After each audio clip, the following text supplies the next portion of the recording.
Matt, What's up, Troy? how goes it, sir?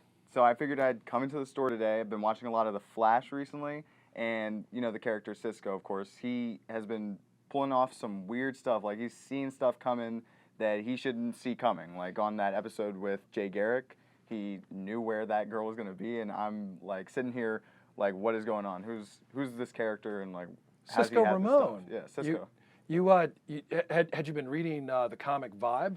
No, I skipped past that one. Okay, well, Cisco is based on the character Vibe, who was in the New 52 in the Justice League of America and had his own series actually for several issues. Didn't run all that long, but it was actually kind of cool. His vibrational powers give him the ability to travel into parallel worlds. Right. You know, the DC multiverse is a thing. Right. Yeah.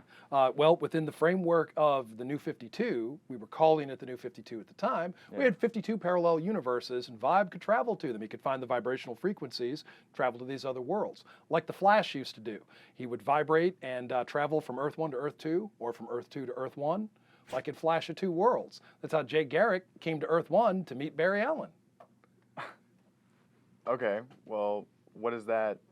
Like, how does that transfer over? Like, what's he done, or how has that power helped, or done anything in the universe Well, or multiverse? I guess. the whole multiverse thing. I mean, are you out of step with the multiverse? Kind of. Have Yeah. you? I mean, I oh. came in like 3 or 4 years ago. I don't know how you expect me to know all this stuff. That's why I come in here to ask you. Well, here's the thing, Matt. Have you read Convergence? No. Okay. Well, in the framework of the story Convergence, we saw bottled cities. Brainiac had captured these cities from all across the multiverse, different points in space and time.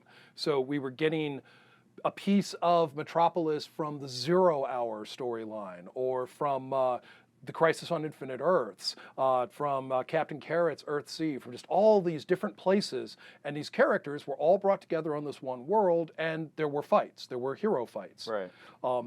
Crisis on Infinite Earths. You remember this, right? Yeah. I mean, Okay. I bought it. The DC Comics 50th anniversary, Right. the celebration, which wiped away the old multiverse and gave us instead a unified universe. Right. Took things and put them in kind of a chronological order and wiped the slate clean, kind of gave us a rebooted universe, a chance to begin some things anew and completely fresh. That was how DC celebrated their 50th anniversary. Crisis on Infinite Earths saw, among other things, Barry Allen, the Flash, sacrifice his life to save 5 universes from the Anti-Monitor. Wow. It was a climactic, heroic death. It was awesome that Barry Allen could go out this way. The same way that Barry Allen is considered to be the character that introduces the Silver Age, so too was Barry Allen the character that kind of ended the Bronze Age. The Crisis on Infinite Earths is considered one of the last shots of the Bronze Age before we begin the New Age in comics. Right. We call that now the Copper Age. The universe, however, fragmented again in Infinite Crisis. And we saw survivors from Crisis, Alexander Luthor and Superboy Prime. Their scheme basically brought back, fragmented reality and brought back the multiverse. And we had these 52 new worlds, these complete universes unto themselves. Right. And that chugged us along merrily until we got as far as Flashpoint Paradox, where Barry Allen traveled back in time attempting to prevent the death of his mother, and in the fullness of that story, spoiler alert, they changed everything and gave us the New 52. Okay. All that from just asking me about Cisco Ramon. That's pretty All much that. what happens every time you come in here and ask someone just about the Flash. You come and find out something about the entire DC multiverse. So. It's awesome how these things are interconnected. The Crisis on Infinite Earths, once that series ended, and it gave us the opportunity to relaunch Superman by writer-artist John Byrne. We got first the Man of Steel, and then later the Volume 2 of Superman, beginning fresh from number 1. Right. We got Frank Miller on Batman, year 1. And so we went back to the basics of Batman's origin, kind of filled in some gaps, filled in some spaces, didn't change the essential story. Poor Thomas and Martha Wayne shot and killed in Crime Alley. Bruce eventually grows up to become Batman.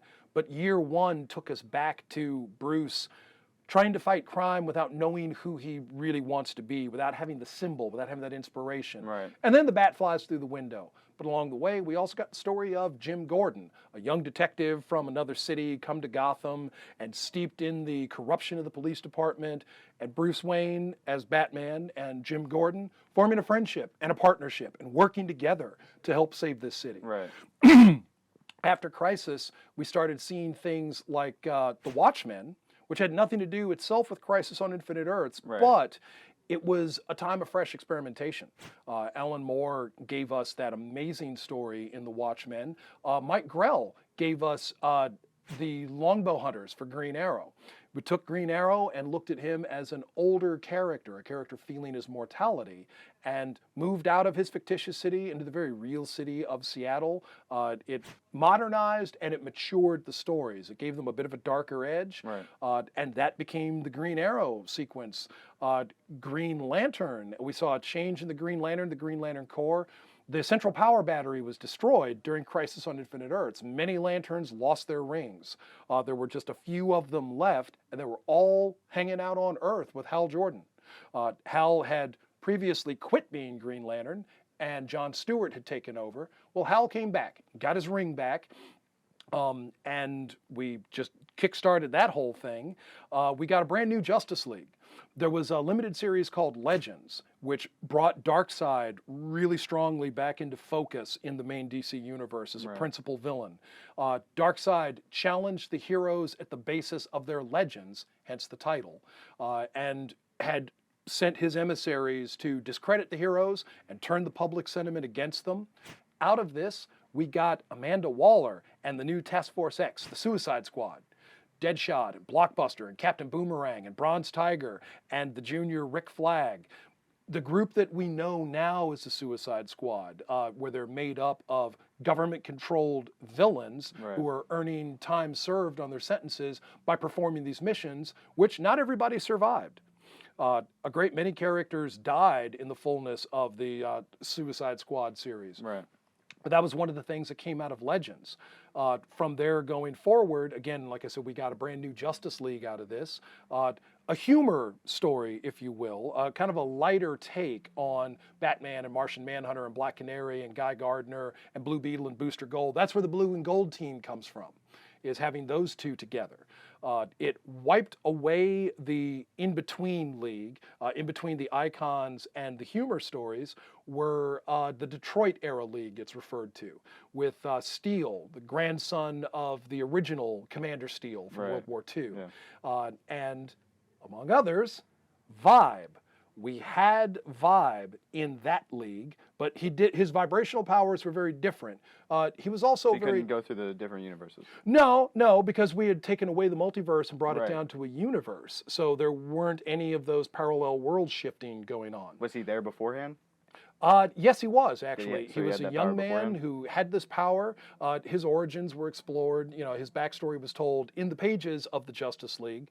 It was an ensemble book, though, Right. and since Vibe didn't have his own place to be, Right. that's where his story was told, as well as Steele's.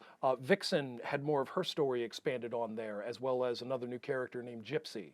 Some of the old-time League members, like Martian Manhunter and Zatanna, they were in there. Aquaman as well. Aquaman was leader of the League for a while. Right. He left to go reconcile with his wife, Mira. Of course, you know all about the tragedies that Aquaman had to suffer, like the death of his son, the loss of his hand, the loss of his kingdom, Mira eventually turning on him. The exploration of the origins of Atlantis. That was Peter David, by the way, in the Atlantis Chronicles. Right. Have you ever read those, the 7-issue series? No, but here's a question. Yes, sir. Is there anything like all this DC stuff with the multiverse is nice and cool and everything, but is there anything like that with the Marvel universe, like anything like a Crisis? As a matter of fact, have you been following the current Secret Wars mega arc? I read like 3 or 4. Well, previously, for about 2 years, Jonathan Hickman had been telling the story in the Avengers involving the incursions. The incursions are when two universes collide with each other, Earth being the focal point of the destruction, and both universes are wiped away. In the fullness of this story, characters from the different universes interacted with each other, often before their universes were destroyed. The Avengers were trying to prevent this, and we once again fragmented the Avengers. We had a Cap team, and we had the Illuminati team. But amongst the Illuminati, those characters couldn't all get along with each other. Namor eventually joined a villainous cabal. Those villains seemed to be ready to do the nasty work and destroy one universe to prevent all of them from being collided. And of course, when you have someone like Thanos on that team, you're going to get a lot of destruction, and Namor came to regret this decision. Well, that story isn't over yet, right? It is not over yet, but here is the beauty for a guy like you, Matt, is the guidebook. There's a Secret Wars guidebook, and in the pages of this guidebook, they give you background story on the incursions, on the Ultimates universe. They give you the background on older stories, like from the New Warriors, Egyptia, when the Sphinx had taken control of the world and had altered the timeline so that Egypt was the central world power. Right. So that the Avengers were composed of Horus instead of Thor, and Captain Assyria instead of Captain Right. America, and so on. And artwork by Mark Bagley, writing by Fabian Nicieza. It's an incredible, and it's only 3 issues. You can get Right. all of that in just 3 issues.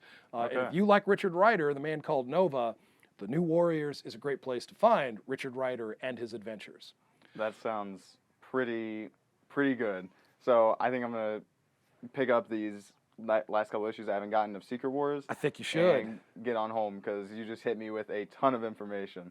Well, yeah, be sure to pick up your guidebook and go through it from A to Z. For sure. It won't have everything, but it does have a lot. It gives you some very good basis, some idea of where to begin. Right. And then you can go back and we can start filling in the holes on these back issues, because apparently Yeah. you have missed a lot, young Yeah, sir. just a little bit. Just a little bit. Well, just think, Matt, in one of these parallel realities, there is a you who actually has read all this stuff. That's crazy to think. And he might possess the power to one day travel from his universe to yours. Maybe. Otherwise, keep watching episodes of The Flash and keep your eyes out for Legends of Tomorrow. Oh, and by the way, have you watched the new Supergirl series? I have not yet. I strenuously recommend it. Okay. Look for appearance by Helen Slater, who played Supergirl in the 1984 film of the same name. That sounds like. All right, so I got some Secret Wars guidebook, and some Supergirl to go home and catch up on. Yes, you do. Your life has just taken a strange turn into a much larger universe. You just don't know it yet. All right. As always, Matt, good to see you. Yep, for sure. Thank you. Indeed.